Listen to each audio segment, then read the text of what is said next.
Hello, and thanks for joining us from our studios in Israel. I'm Emmanuel Kadosh here with ILTV's Morning Briefing.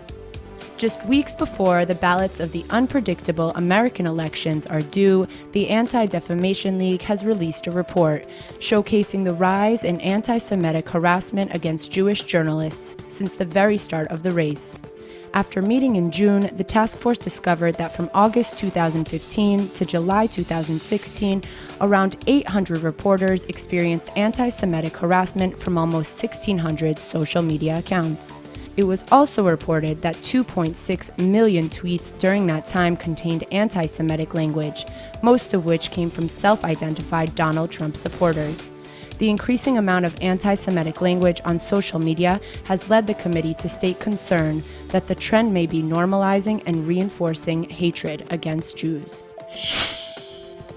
Hamas's military spokesperson is claiming that the Gaza-based terror organization will surprise the world when and if any future prisoner exchange with Israel take place.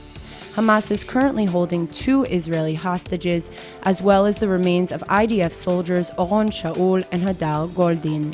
The group is threatening that Israel will pay a compulsory price for their freedom.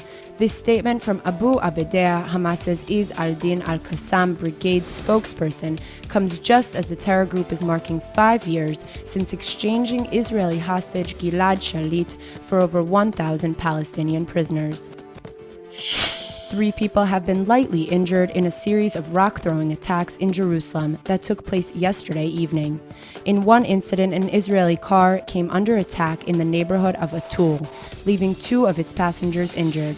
Security forces have arrested both 19-year-old East Jerusalem resident and a 15-year-old Atul resident, who police claim were seen throwing rocks at traveling cars. In a second attack at the Lions Gate entrance of Jerusalem's Old City, 1 person sustained light injuries after being hit by stones.